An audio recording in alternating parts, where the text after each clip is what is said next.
Hi there, this is Steve Hackett. You're listening to Mystery Tour. So, dear Steve, you're about to land here in Brescia for Yes. an acoustic trio gig. What Yes. shall the audience expect from your gig? What they expect? Well, a lot of passion with the music. Music that is very close to my heart.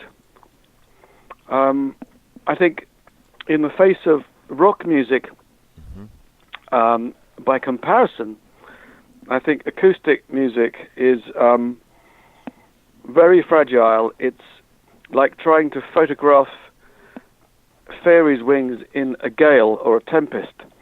But that's the beauty of it, in a way, is the fact that it is so vulnerable. And it's the opposite of rock, where you're always showing your strength. I think, the beauty of acoustic music, classical music, folk music, is that it shows vulnerability. It's a far more revealing kind of music, and I've been fascinated with it for as long as I've been making musical sounds. So, as I say, it's something very, very close to my heart, and I'm rehearsing right now to discover which pieces will work live, and if I file my nails in a certain way, certain pieces are easier to do than other things. So the conditions always have to be right, the sound and everything. But it's when everything works and it flies, is very, very beautiful. I don't think there's anything more beautiful. Yeah, and will you be choosing like songs from your whole career and classical music too?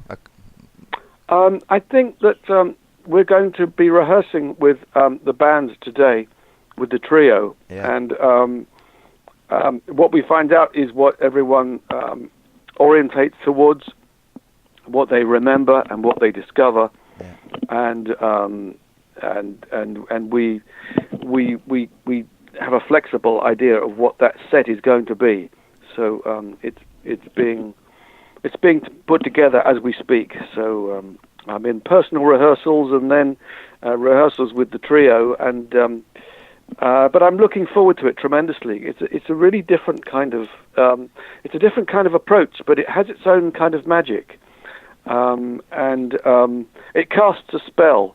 It's very different from everything that rock and roll relies on. Rock and roll is all about the big show, the bombast, the effects. But this is really music without props. It's without any of that. It's the honesty and the integrity and the energy of the music, which I think I would not say it's superior to rock, the music. It's a different. For me, it's a different god. But it's one that's equally powerful. Yes, more like naked, like with less props, as you told. Yeah, I think so. You wear your heart on your sleeve with this, and it's got a different kind of power. I think that it works very well when there's a mixed audience. I think it's something that speaks to women. I think women understand this very much, the feminine strength of this kind of music. The appeal of many composers that I've loved over the years, and the influence of classical music and the influence of folk music, and some jazz as well, because with Rob Townsend, who's a jazz professor, he can even play jazz on a penny whistle. So on a flageolet, and so this is something that the band does, and most of the time Roger makes orchestral sounds, so we're like a little chamber orchestra. It's chamber music in a way, but as I say, it's very seductive music, and I was captivated by this kind of music ever since I first heard Segovia play in 1965. So it's a very long time ago, and this music lives on. I know that classical guitarists play some of the pieces that I've written myself. So it's going to survive long after I go, which is nice to be part of that. Yeah, and 1 year has come and gone since the release of Wolflight. Yes. How do you feel about the impressions by the audience, the gigs you did around the world? Yes. Well, the audience turned Wolflight into a tremendous hit, and so I'm very pleased about that. And of course, there is a new DVD from Live in Liverpool, which is a retrospective that covers everything from Voyage of the Acolyte to Wolflight. So we were calling the tour from Acolyte to Wolflight and calling it the total experience because really it covers not just my own history and recent work, but also the earlier albums with Genesis. So it's 2 sets, and that went down very, very well with audiences because we were able to do such songs as Cinema Show and Get 'Em Out by Friday, Yeah. Can Utility and the Coastliners. And these are songs that I hadn't played for over 40 years.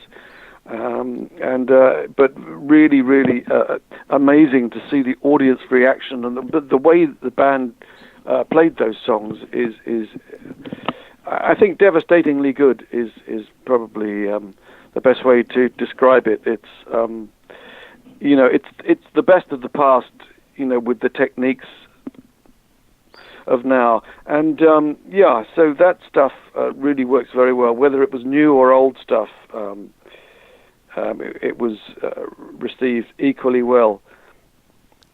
Yeah, and are we allowed to think about a new album? Shall we? Oh yes, curious? I'm working on a new album at the moment, it's lovely when the dream is taking shape, when it reveals itself bit by bit, and you think, oh, here's a new chapter, a new scene, a new beauty. I mean, for instance, I was traveling in Scotland a few days ago, and Scotland has such dramatic scenery. Yeah. It's so beautiful with the lakes and the mountains and the hills.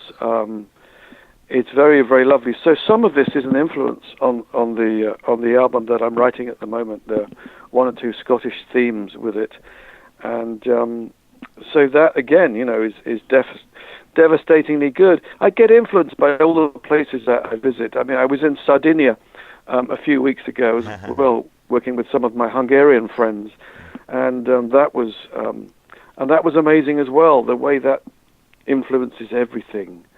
So places and friends in those places, the landscape permeates the music, and it's in a way it's a bit like being a landscape painter. Yeah. My father was a painter, and my way of interpreting the world that he inhabited was to do it with music. To describe things with music. So sometimes it's music for film, but a sort of film for the ear rather than the eye. Yeah. I'm filming when I'm going in my mind all the time, and it's reaching me the whole time. To go past all the nature that we did. And of course there were thunderstorms the whole time we were in Scotland. So it's a kind of symphonic landscape. It's all a question of the amount of detail. I love to mix all of those influences, as you know. And we know you have lots of friends in Italy. You come Yes. over here quite often. And how was back then with Genesis the relationship with Italy? Oh, well, it was tremendous because Italy was the first place that really understood what Genesis was doing. The first place where we got played on the radio.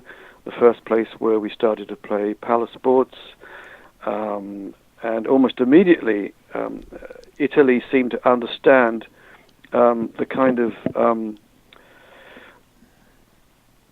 I would probably say the neoclassical nature of early Genesis when Peter Gabriel was involved.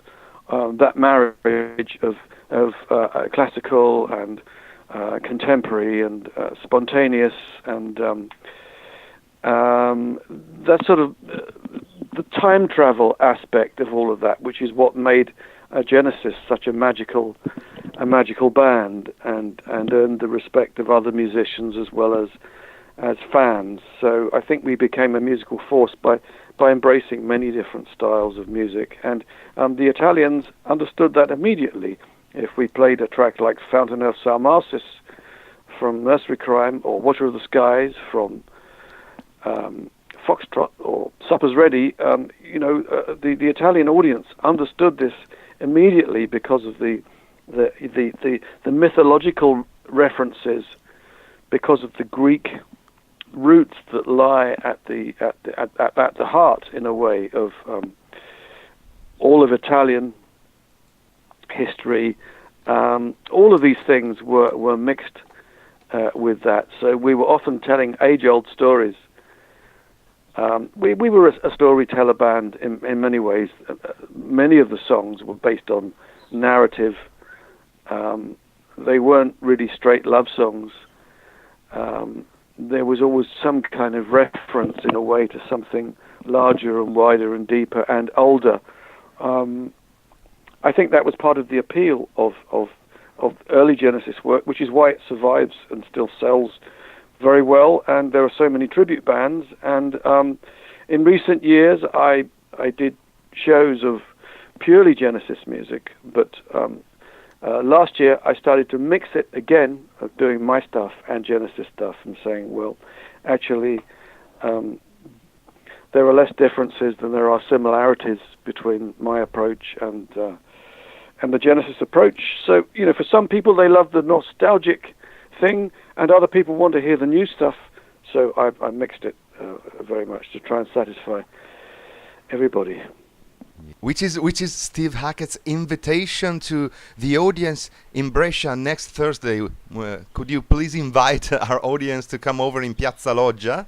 Oh, absolutely, yes. I invite the audience to come very much. I'm looking forward so much to playing there, to reconnect with old friends and make some new ones. As you know, Italy is wonderful. Looking forward to Brescia. All of this, Brescia. I don't know how you pronounce it there. Brescia. Brescia. Yes. Yeah, I got it right first time. Brescia is fantastic. I absolutely love it.